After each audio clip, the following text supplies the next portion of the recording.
Alfred Allen Pidgeon was born on the 20th of September 1888 at a family home in Christchurch Street in Chelsea.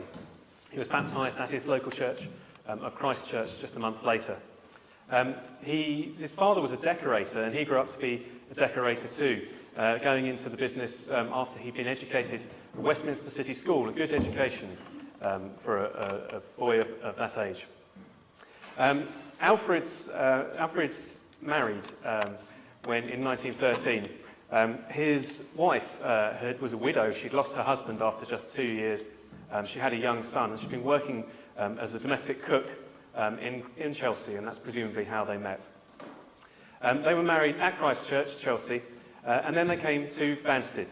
The houses of Diceland Road and Ferndale Road and Lyme Regis Road had largely been all built by that point in time, but there was plenty of work to be done finishing them off, and Alfred presumably was working decorating those houses.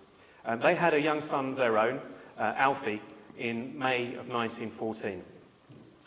With a young baby in the house, Alfred didn't volunteer to join the army immediately on the outbreak of war, and he was still at home on the 7th of December 1915 when a recruiting canvasser came to visit the Banstead district and signed up 13 Banstead men under the Derby scheme.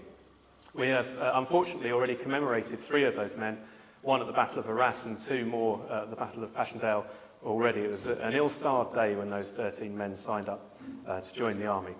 Alfred chose to serve with the Bedfordshire Regiment, but he also opted to defer his service like most men did, and so he would only be called up in the event of his whole age group being mobilised for war. Now that happened in the spring of 1916. Conscription came in and everybody was called up. The single men first and then the married men at the end of May and the beginning of June. And it was then that Alfred joined the Bedfordshires. He spent a year on the home front, mostly doing coastal defence duty in East Anglia, possibly even guarding prisoner of war camps.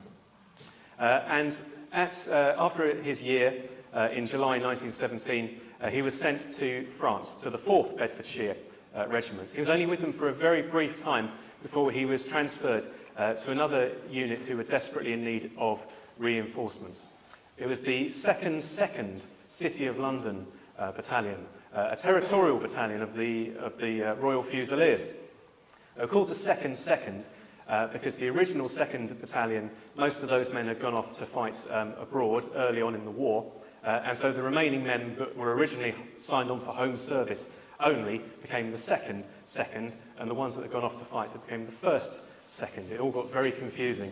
And now that 2nd, just to make things even more confused, was actually originally the 3rd, 2nd, and the original 2nd was disbanded, and the 3rd, 2nd became the 2nd, 2nd. Anyway, I hope that's all cleared up for you. So he was just with them, they were training in France when he joined them. They suffered very badly at the end of the Battle of Arras. They'd lost something like 400 men in a single day during that fighting, and they needed lots of reinforcements. He was with them for a few weeks, getting used to his new platoon and his new company. He was in C Company.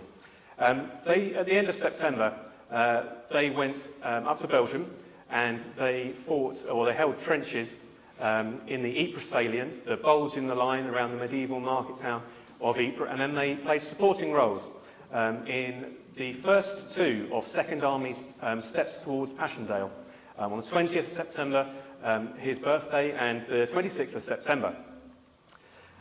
They were then pulled out of the line for 3 weeks of training in France before returning to Belgium. They were to take part in the 2nd Battle of Passchendaele. We had made some progress. A 2-day attack, Passchendaele, Third Battle of Ypres, or Passchendaele, was supposed to be a 2-day attack initially. It's taken us 2 months to make some substantial progress, but we were on a bit of a roll at that point. We'd been favoured with good weather, new tactics, more preparation, and a concentration of resources on a narrower front than previously. And it had all been going according to plan until the first week of October, when the weather had turned for the worse. And with that, it brought chaos. The roads and tracks were washed away. Men found it very difficult to advance over the battlefield. The guns could not be brought up to adequately support them. And so all the German pillboxes and blockhouses were left intact and the wire uncut. After these first two attacks in October that failed, the Battle of Pearl Capel and the First Battle of Passchendaele, we were going to try again the Second Battle of Passchendaele. The Canadians took over the main part of the main thrust of the attack towards the village of Passchendaele, and their commander insisted on a delay until we had good weather and until the infrastructure was in place to support a successful attack. It proved to be a wise decision, one that paid off. Alfred's battalion, although the Canadians were doing the main part of the fighting, the British were still involved, and Alfred's battalion were on the north of the battlefront near the village of Pool Capel. They were going to be attacking up a gently sloping rise of ground towards the east, and as they got further and further up that rise, they would encounter more and more German defences, thick banks of wire dotted with strong points. There were something like 2,000 to 3,000 pillboxes in the Ypres area, and a lot of those were in the area that Albert's battalion were going to be attacking that day. The previous evening, they'd made their way up to the line. Their guides had got lost. The tracks that they were supposed to be following had been washed away, and so it was a chaotic scene. The supplies they needed and the orders they needed for the battle only arrived late in the evening before they were due to be going over the top. But they got themselves in position. They covered their helmets in mud so that the Germans wouldn't see any light glinting off them. They moved in strict silence because the Germans were very close by. And they covered their rifles in canvas covers so that the mud wouldn't get in and jam them up. And they formed up at 1:30 in the morning. The weather had been improving, actually. It had been drying out and conditions looked good. But almost as soon as they were in position, it started to rain again. A driving torrential rain that soaked the men to the skin as they lay in the dark and started to fill the shell holes with water once more. They attacked 100 years ago today at dawn.